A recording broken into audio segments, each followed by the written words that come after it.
Amen. Nous pouvons prier.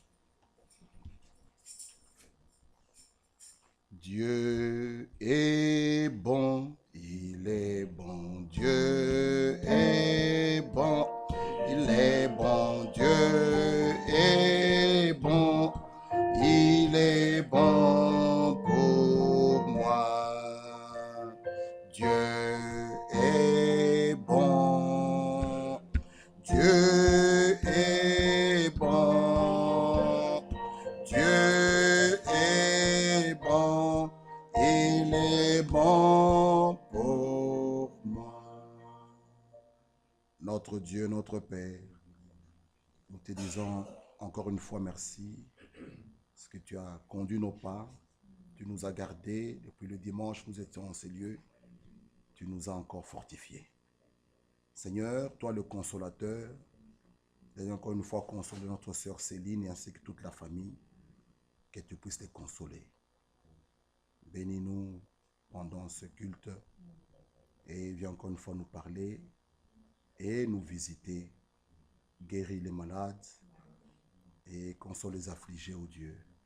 Bénis ton peuple qui se sont déplacés et bénis nos familles. Merci d'avoir exaucé notre prière, car nous t'avons demandé ainsi, ô Dieu, au nom du Seigneur Jésus-Christ. Amen. Amen. Que le Seigneur vous bénisse. Comme mon frère Bovic l'a dit au début, notre sœur Céline est en deuil. Elle m'avait téléphoné, mais Dieu a touché son cœur. Elle s'est déplacée, elle est venue, elle est là. Elle était au bureau là en pleurs. C'est sa nièce. Cet enfant était né. Elle a vu cet enfant naître. Une jeune fille de 22-23 ans qui était en coma aujourd'hui et elle est partie. Nous pouvons le dire comme Job, Dieu a donné, Dieu a repris, que son Saint-Nom soit béni. Il est celui qui a les derniers mots et c'est lui notre consolateur. Nous pouvons aussi soutenir notre sœur dans la prière, ainsi que notre sœur Janine. Pensez à eux dans vos prières pour que Dieu puisse les consoler, puisse les soutenir. Nous pouvons prendre toujours notre écriture de Jean chapitre 3.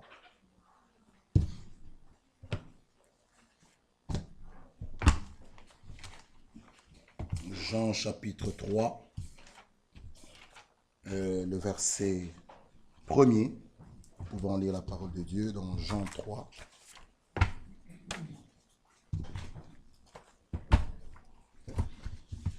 Nous pouvons nous mettre debout.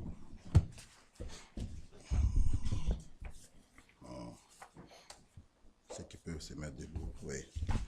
Jean 3.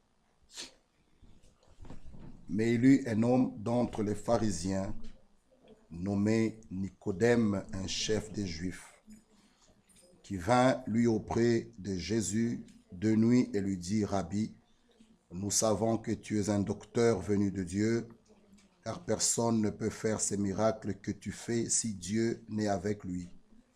Jésus lui répondit, en vérité, je te le dis, si un homme n'est né de nouveau, il ne peut voir le royaume de Dieu. Nicodème lui répondit, comment un homme peut-il naître quand il est vieux? Peut-il rentrer dans le sein de sa mère et naître? Jésus répondit, en vérité, je te le dis, si un homme n'est né d'eau et d'esprit, il ne peut entrer dans le royaume de Dieu. Ce qui est né de la chair est chair, ce qui est né de l'esprit est esprit. Ne t'étonne pas que je te dis, il faut que vous naissiez de nouveau. Le vent souffle où il veut et tu entends le bruit. Mais tu ne sais d'où il vient, ni où il va. Et il en est ainsi de tout homme qui est né de l'esprit. Nicodème lui dit, comment cela peut-il se faire? Jésus lui répondit, tu es le docteur d'Israël et tu ne sais pas ces choses. Amen. Amen. Nous pouvons nous asseoir. Que Dieu vous bénisse et qu'il bénisse sa parole dans nos cœurs. Mon frère Muzo m'a remis une des questions Et j'aimerais demander à la sœur ou au frère qui a écrit si il ou elle peut venir me voir pour qu'on puisse parler. La première question est comment savoir que le Saint-Esprit est en nous? C'est une très bonne question. La deuxième question, quel est notre lien avec Israël? Troisième question, comment on peut savoir que Dieu nous a réellement pardonné? Ce sont des très très bonnes questions. Je demanderai à la sœur ou au frère qui a écrit, parce qu'il n'y a pas de nom, c'était trouvé là. Si nous pouvons nous voir, et s'il faudrait, je veux le répondre aussi ici, de la chair. Comme ça pourrait aussi aider les autres. Mais j'aimerais d'abord avoir l'entretien avec la sœur ou le frère qui a déposé ces questions. Que la sœur ou le frère, ne vous gênez pas. Ce sont des très bonnes questions. Je pense qu'ils peuvent tous nous interpeller. Comment savoir que le Saint-Esprit est en nous? Comment savoir cela? Quel est notre lien avec Israël? Comment on peut savoir que Dieu nous a réellement pardonné? Ce sont des questions très importantes. Que Dieu bénisse notre frère Mizo. C'est ce samedi qu'il aura les jeunes. Nous devons prier pour lui et le soutenir dans la prière. Ce qui va affronter nos jeunes gens qui ont 18 ans, qui ont 16 ans, qui ont 19 ans, qui ont 20 ans. Que Dieu puisse conduire notre frère et lui accorder la sagesse pour que cette réunion se passe bien. Ça ne sera pas seulement la première, il y aura encore une autre réunion pour qu'il puisse avoir un bon suivi, pour que nos jeunes qui ont des questions, que Dieu puisse aussi les aider. Priez pour notre frère, pensez à lui dans vos prières. Vous voyez, la jeunesse aujourd'hui, elle est vraiment exposée. Que Dieu puisse aider nos jeunes à l'école, partout ils partent à l'université, que Dieu puisse vraiment les aider. Nous continuons à parler sur la nouvelle naissance, qui est un sujet très, très important et très capital qui nous concerne tous. Que Jésus pouvait dire à Nicodème, au verset 3, « en vérité, je te le dis, si un homme n'est né de nouveau, il ne peut voir le royaume de Dieu. » Et Nicodème, qui pose une question, en train de raisonner, mais comment cela va-t-il se faire? Je suis déjà vieux, j'ai 50 ans, j'ai 60 ans, mais comment vais-je encore naître de nouveau? Je dois encore rentrer dans le sein de ma mère et naître? Jésus lui dit non. Si un homme n'est né d'eau et d'esprit, il ne peut entrer dans le royaume de Dieu. Bien-aimés frères, cela est très important pour nous tous. La nouvelle naissance. Nous ne devons pas nous séduire. Nous ne devons pas nous appliquer que je suis né de nouveau. Parce que tu ne voles pas. C'est une expérience réelle. Il faut naître de nouveau. Et il y a beaucoup de choses que nous allons lire. C'est vraiment très, très, très sérieux. Que Dieu puisse nous aider. Donc, pourquoi je suis contre les religions organisées? Ce sont des choses très, très, très capitales. Ceux qui veulent aller relire, ils peuvent aller relire. Mais nous avons la foi que Dieu nous aidera. Parce que si nous venons ici, c'est parce que Dieu a un plan avec chacun de nous et que Dieu ne veut pas perdre aucun de nous. Sa volonté, c'est que tous nous soyons sauvés et que nous parvenions à la connaissance de la vérité.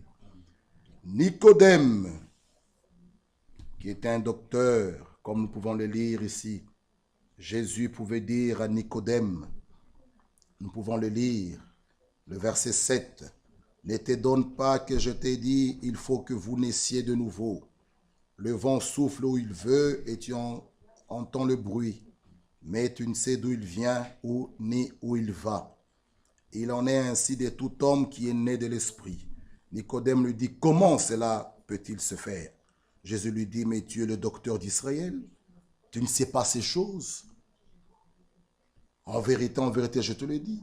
Nous disons ce que nous savons et nous rendons témoignage de ce que nous avons vu. Et vous ne recevez pas notre témoignage. Mais bien-aimés frères, chacun de nous qui vient ne doit pas se reposer sur sa sagesse. Il est écrit dans Proverbe, ne t'appuie pas sur ta sagesse. Nous avons chanté cela. Nous ne pouvons pas nous appuyer sur notre intelligence, sur notre savoir, sur notre sagesse. Aller à l'école, c'est bien. Étudier, c'est très bien. Mais nous ne devons pas nous appuyer sur ces choses pour comprendre la parole de Dieu. Il faut que Dieu puisse nous la révéler. Et cela ne dépend pas parce que tu es né dans une famille chrétienne, même si ton papa a prêché, même si ta maman, même si ton papa est diacre, il est ancien, ça ne veut rien dire. Tu dois faire une expérience avec Dieu. Il ne faut pas mettre ces choses dans l'action que, bon, comme mes parents... Non, voilà pourquoi beaucoup qui viennent dans ce masse, viennent dans ce groupe-là, mais souvent, la plupart ne font pas l'expérience avec Dieu. Il faut que chaque enfant, qu'il soit des prédicateurs, qu'il soit d'un frère, c'est très bien, mais qu'il puisse parvenir à faire son expérience personnelle avec Dieu. Il faut que nos enfants, que nous amenons à l'église, qui est une très bonne chose, pour qu'ils puissent connaître le Seigneur. Mais il faut que chacun puisse rencontrer le Seigneur. Mais écoutez, d'abord dans la circulaire 30, nous arrivons vers la fin de notre sujet, mais il y a quelque chose que nous voulons lire. Ici, le titre, c'est « Influence ». Beaucoup sont persuadés qu'ils sont conduits par l'Esprit de Dieu. Beaucoup sont persuadés qu'ils sont conduits par l'Esprit de Dieu. Mais en considérant leur vie de plus près, on peut constater qu'ils sont dominés par des esprits. Beaucoup sont persuadés. Peut-être ils ne volent pas. Peut-être ils ne commettent pas d'adultère. Peut-être ils ne mentent pas. Il est persuadé qu'il est conduit par l'Esprit de Dieu. Mais en considérant leur vie de plus près, vous constatez qu'il est dominé par des esprits. Un enfant de Dieu n'est pas un méchant. Non. Un enfant de Dieu n'est pas là pour parler des fautes des autres. Ça, c'est un méchant. Un enfant de Dieu n'est pas là pour divulguer quelque chose, peut-être qu'il a vu ou qu'il a entendu des mal sur un frère ou sur une sœur ou sur sa femme. Non. Il dit, si vous regardez de plus près, vous constatez qu'ils sont dominés par des esprits, que leurs sens sont dérangés. C'est Frère qui écrit. Un homme normal qui traite sa femme de tous les noms, mais ses sens sont dérangés. Parce que celui qui aime sa femme, il s'aime lui-même. Ils sont plus deux en une seule chair. Alors un fils de Dieu ne peut pas maltraiter sa femme. Cela prouve qu'ils sont dérangés. Il est possédé par des mauvais esprits. Parce qu'il maltraite son propre corps. Parce qu'il est écrit dans 1 Corinthiens, de ceux qui sont mariés, que la femme n'est plus. Mais n'est plus. Lisons, pour qu'on ne dise pas des choses. Il faut que 1 Corinthiens 7,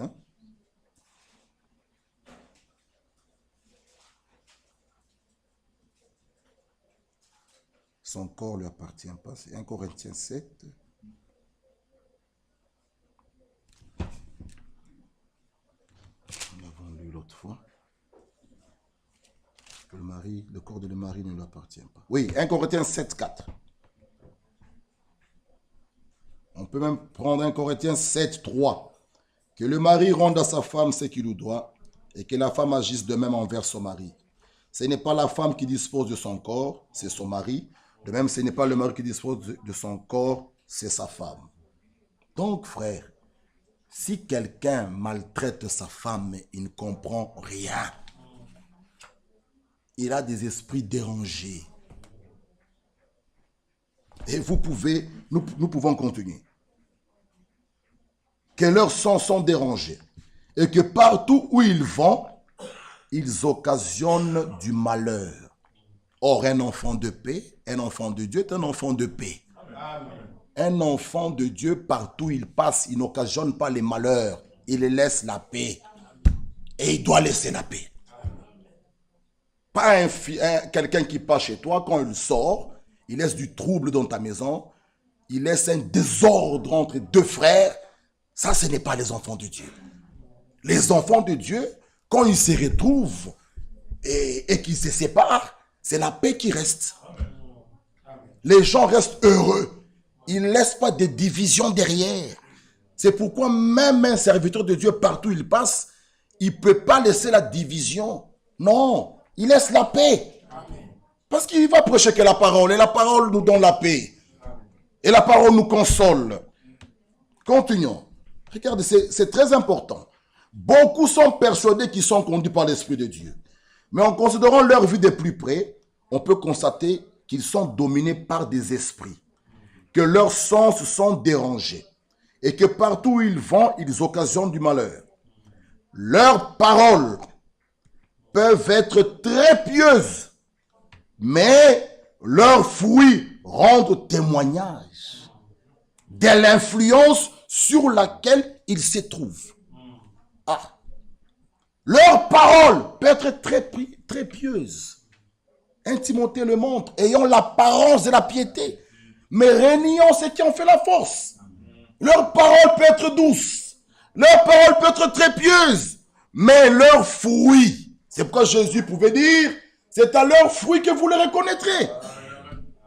Pas à leur parole, parce que leur parole peut être très pieuse, mais leur fruit rendre témoignage de l'influence sur laquelle ils se trouvent.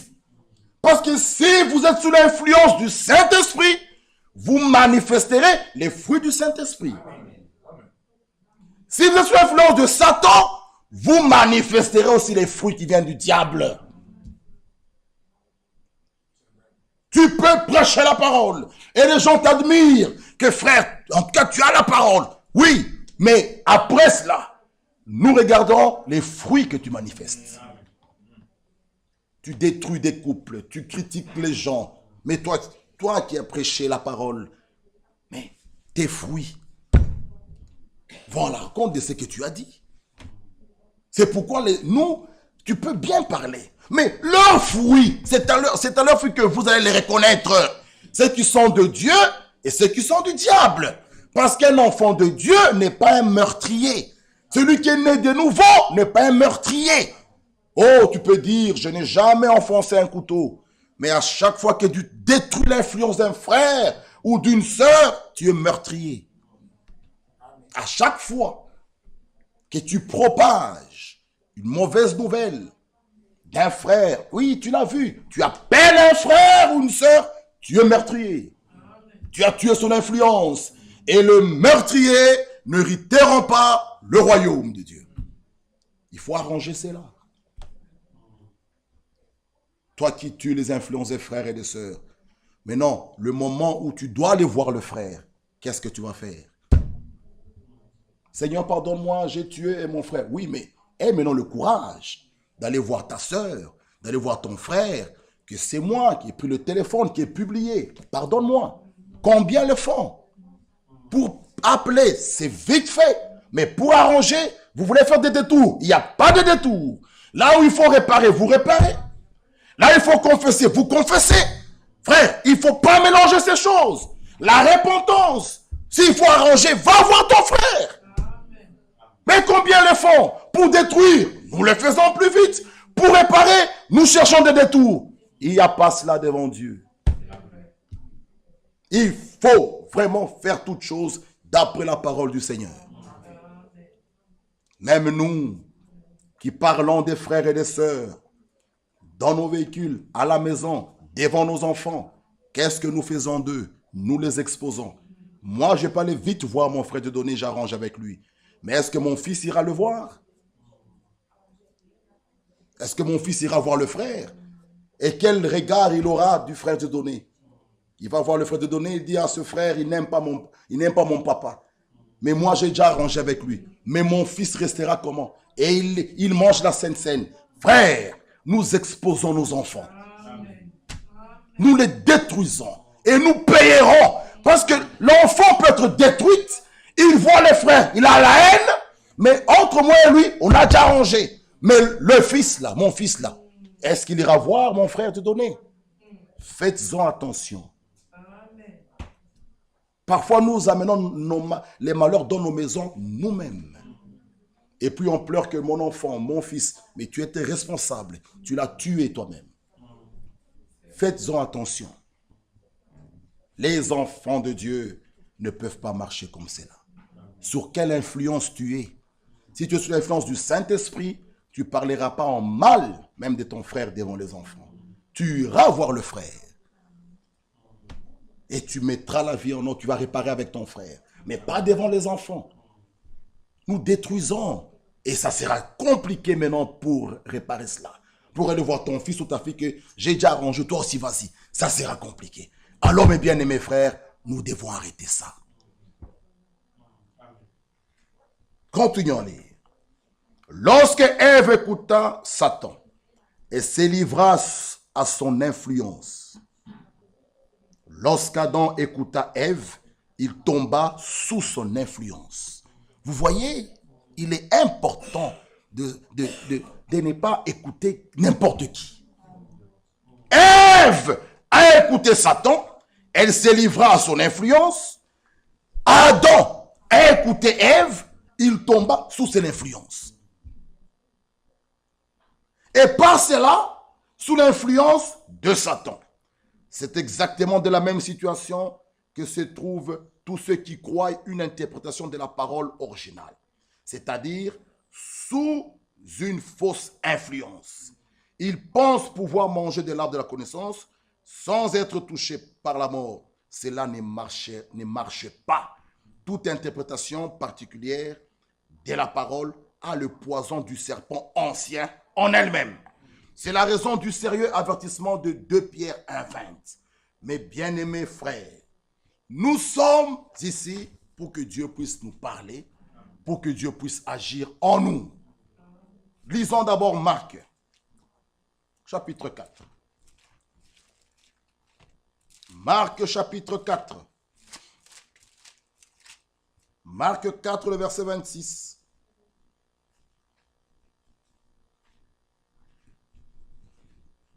Marc 4, 26. Il est dit encore, il en est du royaume de Dieu comme quand un homme jette de la sémence en terre.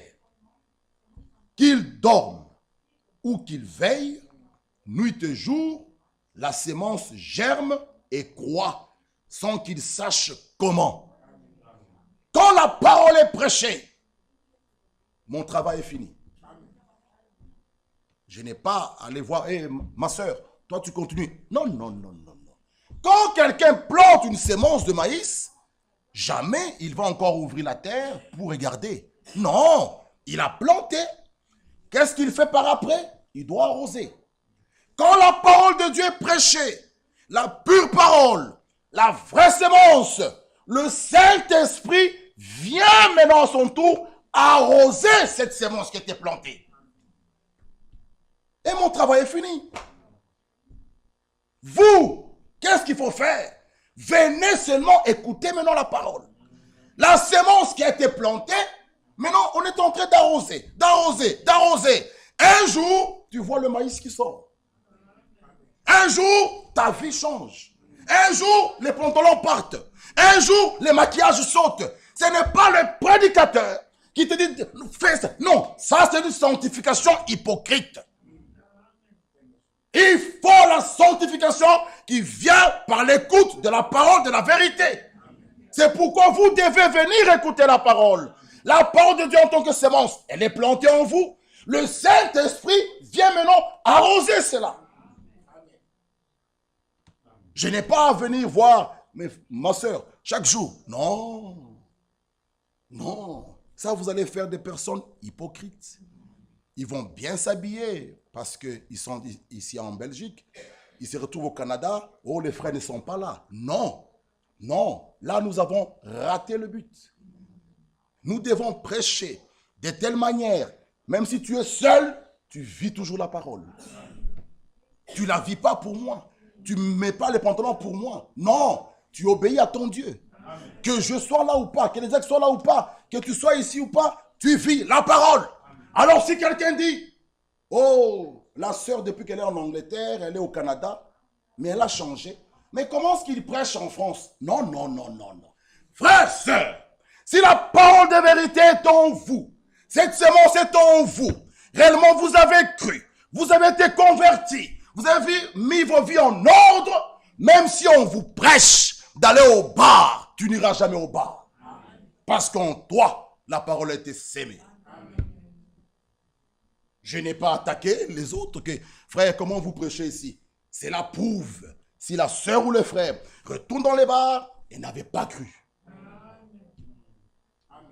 Frère, il faut que les choses soient comprises comme il faut. Si moi, j'ai réellement cru, même si on me prêche d'aller au bar, j'irai jamais au bar. Parce que j'ai cru. Et j'étais converti. Ces choses-là sont mortes. C'est pourquoi la nouvelle naissance, il faut la mort. Vous devez mourir au monde, aux convoitises de la chair, et vous naissez de nouveau. Alors même si on vous prêche d'aller dans les bois de nuit, tu es déjà mort à ces choses, ces goûts n'y sont plus en toi, tu ne vas plus jamais retourner là. Si la sœur ne s'habille plus bien parce qu'elle vient à Bruxelles, c'est vous qui avez prêché la parole d'une façon, les gens deviennent des hypocrites, vous avez placé des dogmes, des credos, et les gens ont mis de longues jupes par crainte des hommes, et quand ils se déplacent, ah, mon pasteur n'est plus là, je remets le pantalon, là c'est faux. Même si tu es seul, tu vivras la parole. C'est pourquoi, mes frères, il faut prêcher de telle manière que la parole soit vraiment plantée en nous. Si elle est là, bien-aimés frères, la sémence. Je me rappelle le 8 septembre, lorsque frère Franck sortait, il devait maintenant partir, on s'est salué. Il me répétait toujours, dit, la sémence. La sémence. J'ai dit, mais pourquoi? J'ai compris. Si la sémence, la parole, est réellement sémée, est en toi, bien-aimé frère, elle produira que la parole. Il n'y a rien d'autre, frère, bien-aimé frère. C'est pourquoi soyez prêts, soyez attentifs, que uniquement la parole vous soit prêchée. C'est ce qui a été dit à Timothée, prêche la parole. Quand la parole est en vous, le Saint-Esprit vient accomplir l'engendrement. Nous sommes engendrés par l'Esprit. Mais il faut que l'Esprit trouve la sémence parole en toi. Pas des interprétations. C'est pourquoi il y a des fausses nouvelles naissances. Il y a des fausses nouvelles. Mais nous voyons des moments mort-nés. C'est une naissance, mais une fausse. Parce que l'enfant est né, mais l'enfant est mort. Qu'est-ce qu'on fait? On va l'enterrer directement. Mais la femme a mis au monde. Mais un enfant mort-né. Non, nous ne voulons pas des morts-nés ici. C'est pourquoi il faut la pure parole. Quand vous naissez de nouveau, c'est la vie. C'est la joie. Mais bien aimés frères, que Dieu puisse nous aider. L'esprit ne peut produire une nouvelle vie qu'à partir de la parole. Il faut la parole. Frère, quand vous lisez vraiment les écrits des hommes de Dieu, vous voyez que non, la parole est très importante. Écoutez, je voudrais vous lire la circulaire 30.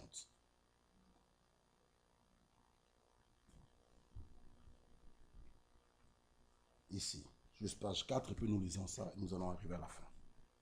La vie nouvelle ne résulte pas des discussions sur les Écritures ou sur le message, mais elle vient là où se trouve la pure sémence de la parole dans un cœur purifié.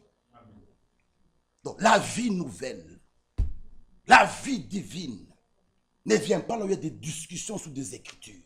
Non, mais elle vient là où se trouve la pure sémence de la parole dans un cœur purifié.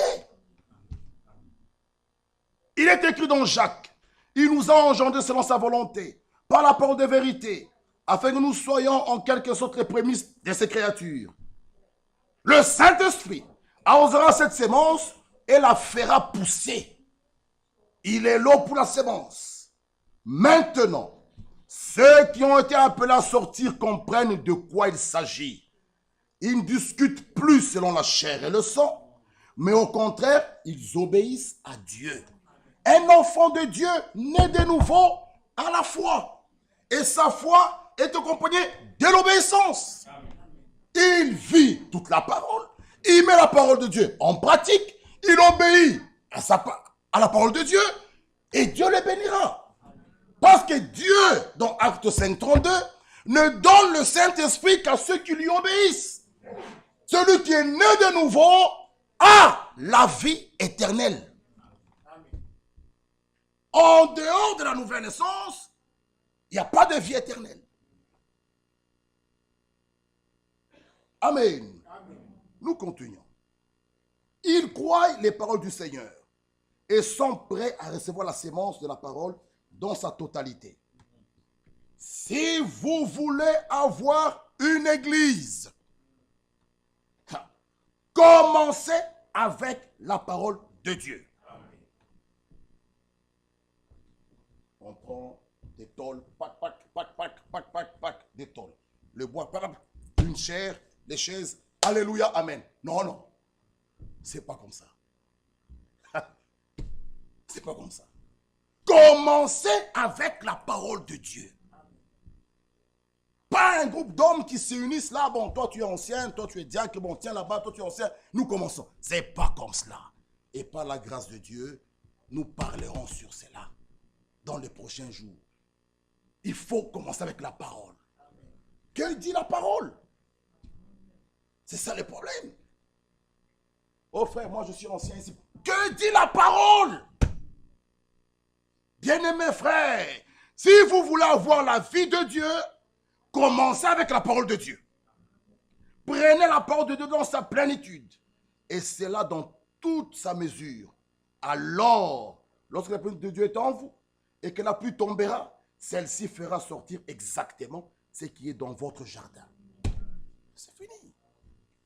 Si en vous, il y a la sémence parole, lorsque la pluie va tomber, elle fera sortir ce qui a été sémé. Rien d'autre. C'est pourquoi il est important de savoir que vraiment la parole est sémée en toi. Mais si la parole que nous prêchons est tombée sous le roc, là où il n'y a pas d'humidité, ça ne va rien donner. La même sémence qui est tombée dans les épines a été étouffée par les soucis, les plaisirs. La même parole, la même sémence dans un bon cœur, une bonne terre, elle a produit. Le problème, c'est ton cœur. Quand la parole est prêchée, est-ce que tu la reçois avec joie? Est-ce qu'elle trouve une terre bien fertile, où il y a l'humidité? Voilà le problème. Oh, ça, ce sont leurs opinions, je ne croirais pas. Il y aura un blocage. Les bien-aimés frères, nous sommes ici pour que Dieu puisse nous tailler. Qu'il puisse nous tailler. Même si ça fait mal, c'est pour notre bien. Tu dis, Seigneur, fais de moi ce que toi tu veux. Je suis entre tes mains. Façonne-moi, oh Dieu. À qui irai-je? À qui irai-je? Bien-aimés frères, nous sommes ici pour partir. Nous répétons cela. Que la parole de Dieu puisse nous transformer. Que la parole de Dieu puisse faire de nous ce que Dieu fait. Vous devrez mourir au monde. Vous devez être une nouvelle créature. Les choses doivent passer. Votre habillement doit changer. Vous devrez mourir. Il ne faut pas aimer le monde. Il ne faut pas s'habiller comme le monde. Habillez-vous. Oui, lavez-vous. C'est très bien. Nous ne disons pas cela. Mais ne ressemblez pas au monde. Allez loin du monde. Quand une femme mariée s'habille, elle doit s'habiller avec pudeur et modestie. Ah oui, une fille de Dieu doit s'habiller correctement. C'est lui qui est né de nouveau. C'est pourquoi, quand on est enfant de Dieu, même quand tu veux t'habiller, frère, tu verras que quelque chose te dit non, non, pas ça. Pas ça. Pas le frère, pas le diacre. C'est pas ça. Toi, tu es une fille de Dieu. Tu es la fille du roi. Tu ne peux pas t'habiller comme cela. Et encore, une femme mariée doit s'habiller avec pudeur. Ma soeur, j'ai toujours dit, excusez-moi, lorsqu'il y a des complications maintenant pour que vous puissiez vous asseoir, il y a quelque chose qui ne va pas. Il y a quelque chose qui ne va pas. Il faut faire des calculs, gauche, droite. Et si les diacres te mettent là, tu ne sais plus t'asseoir, il y a quelque chose qui ne va pas. Tu veux rester derrière pour te cacher derrière le dos des frères ou des sœurs, et ça qui ne va pas. Déjà en toi, il y a quelque chose qui te condamne. Parce que si tu fouilles ici, tu veux rester là derrière pour être caché derrière le dos d'un frère, il y a quelque chose qui ne va pas. Non. Que Dieu puisse nous aider. Que Dieu puisse, parce que le grand combat, c'est d'entendre ces choses et de rater l'enlèvement. Ça sera douloureux.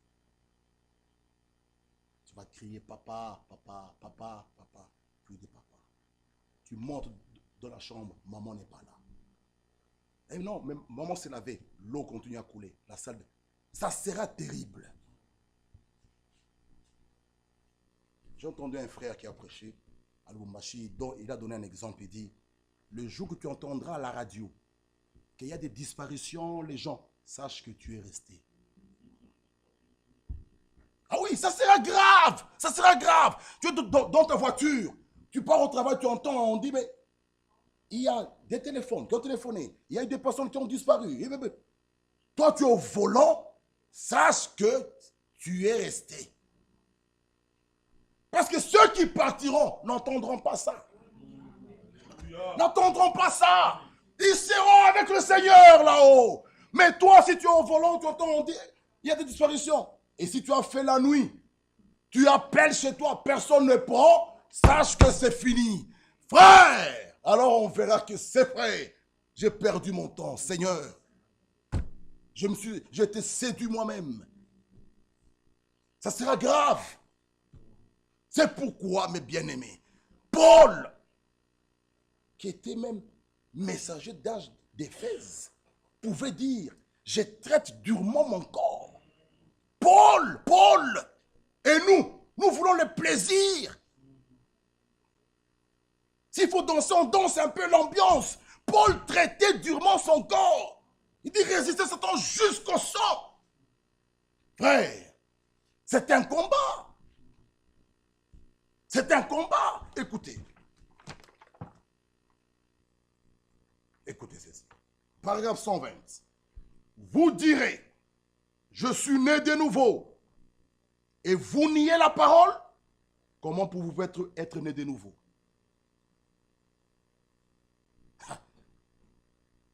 Parce que tu es né de Dieu. Et Dieu est la parole. Comment peux-tu nier encore la parole? Non, il continue. Votre propre vie dans la confirmation de ce que vous êtes, ainsi que le groupe auquel vous vous êtes joints, qui se ressemblent, s'assemblent. Toi, tes amis, ce n'est que des fumeurs, des prostituées. Oh frère, c'est pas grave, moi, je suis en train de les exhorter, je leur donne la parole. Et puis on ne voit plus le frère qui se ressemble, s'assemble. Comprenez-vous cela? Écoutez encore ceci. Un homme né de l'esprit ne se met pas à penser par lui-même. Il laisse Dieu penser pour lui. Chacun doit parvenir à voir si réellement je suis né de nouveau. Un homme né de l'esprit ne se met pas à penser par lui-même. Il laisse Dieu penser pour lui. Alors, quand vous êtes né de l'esprit, que vous êtes d'en haut, vous avez la vie qui était en lui et qui faisait ces choses-là. Selon qu'il a dit, les œuvres que je fais, vous le ferez aussi. Votre naissance doit être changée. Vous avez été séduit. Vous avez peut-être parlé en langue, sauté en l'air, crié, faire ceci et cela. Vous avez peut-être un membre loyal de votre église. Vous êtes un membre dans votre église, c'est bien. Nicodème était tout cela. Mais ce qui lui manquait, c'était la naissance. Nicodème était docteur. dans Israël. Aujourd'hui, les gens s'intéressent beaucoup aux titres, au tout cela. Mais tu n'es pas né de nouveau. Nicodème était un docteur. Mais ce qui lui manquait, c'était la naissance. Oh, bon maître, ces choses ici, si Dieu n'est pas avec lui, Jésus dit, Nicodème, il faut naître de nouveau. Sinon, tu ne peux comprendre ni voir les choses d'en haut. Bien-aimés frères, c'est cela la naissance. C'est la confirmation que c'est la parole. Et il continue, bien-aimés, il y a beaucoup. La nouvelle naissance n'est pas le baptême du Saint-Esprit. La nouvelle naissance, c'est naître. Le Saint-Esprit, c'est le baptême. La nouvelle naissance, pour venir à l'église, on ne se joint pas à l'église de Dieu, qui est le corps mystique de Jésus-Christ. Il faut naître là-dedans. Et le baptême du Saint-Esprit nous introduit pour nous donner un travail, une fonction. Frère, mais pour venir ici, tu peux venir, oui, je suis membre de l'Assemblée de l'Union, c'est bien. Mais dans ce corps mystique, il faut naître. C'est pourquoi il dit, si tu ne nais d'eau et d'esprit, tu ne peux entrer dans le royaume. Si tu n'es pas né de nouveau, tu ne peux pas, tu ne peux pas. Tu ne comprendras rien. Tout sera la loi, tout sera pénible, tout sera dur, comme cela, comme cela. C'est pourquoi vous devez naître de nouveau. Si vous naissez de nouveau, les commandements du Seigneur ne sont plus pénibles. Vous avez la vie divine. Vous êtes une nouvelle créature. Vous avez la vie de Dieu. Vous êtes participant à la nature divine. Vous avez la vie éternelle. Vous êtes enfant de Dieu. C'est un miracle, bien-aimés frères. Être né de nouveau. Vous mourrez en vous-même. Votre vie est transformée. Vos pensées, votre façon de voir les choses, votre façon de comprendre la parole, tout change. Et c'est le Saint-Esprit qui te conduit. Tu ne te conduis plus toi-même. Bien-aimés frères, il faut naître de nouveau. Comment dois-je le faire? Il faut mourir à l'autel. Mourir en vous-même. Vos pensées, votre intelligence, la manière que vous comprenez les choses, vous devrez mourir. Et laissez Dieu agir en vous. Bien-aimés frères, nous allons terminer ici. Naître de nouveau signifie il y a une nouvelle naissance venant d'en haut. C'est naître d'en haut. C'est alors que nous pouvons être actifs dans les choses d'en haut. Bien-aimés.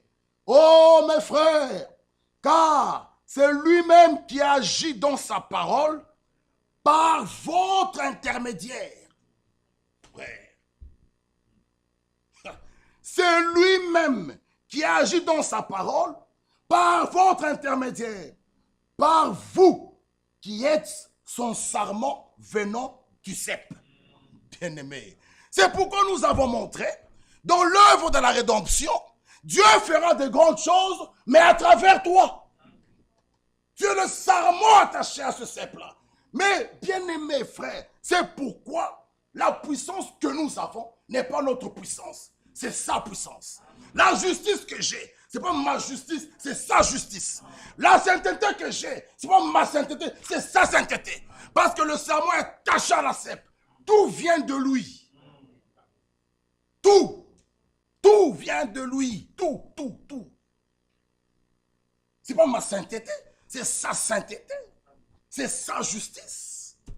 C'est sa puissance. Tout vient de Dieu. C'est pourquoi même dans l'église, c'est lui le chef suprême. C'est lui qui doit conduire l'église. C'est lui qui doit tout faire, pas l'homme. Non, sans moi.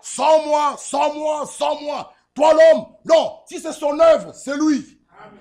C'est pourquoi lui doit être toujours au numéro 1. Tu n'es pas là, on ne doit pas baptiser.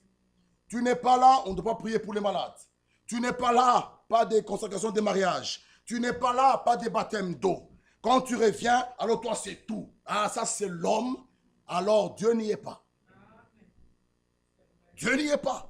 S'il y a des diacres, s'il y a des anciens, s'il y a des prédicateurs, eux aussi ils peuvent prier pour les malades.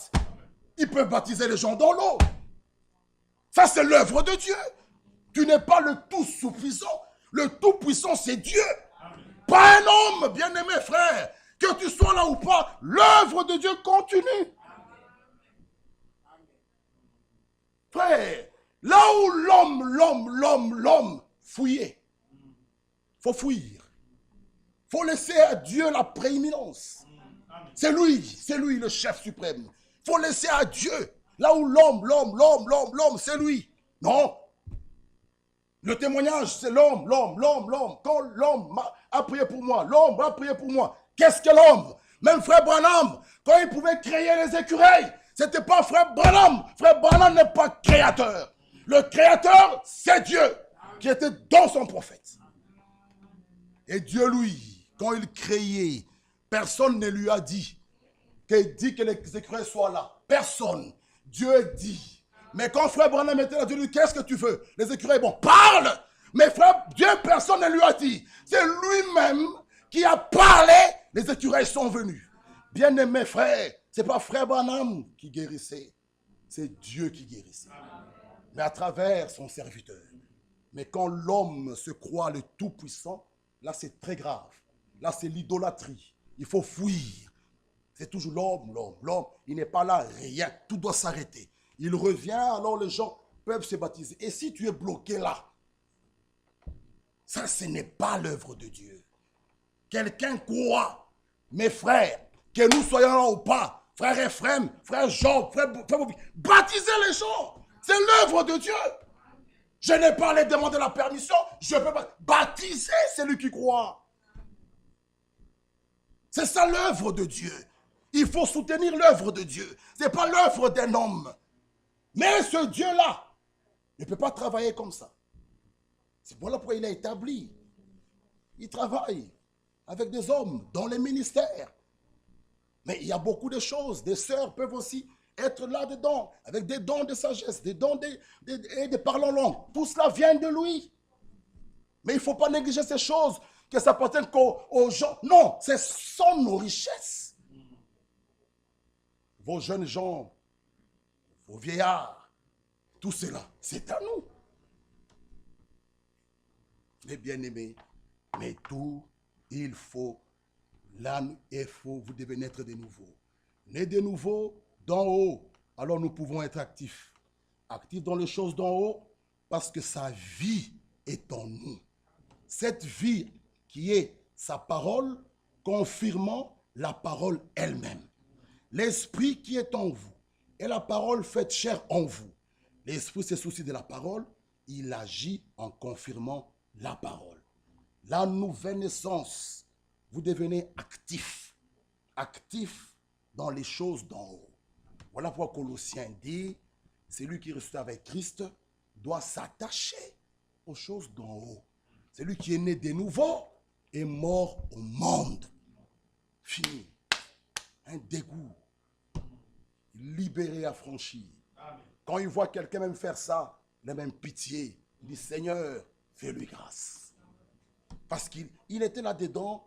Nous étions, mais maintenant, nous sommes enfants de Dieu. Amen. Que Dieu vous bénisse. Amen. Pouvons nous mettre debout. La nouvelle naissance, c'est très capital. Mon frère Bovic, tu nous conduis en prière et nous allons terminer pour aujourd'hui. Je veux être comme je veux.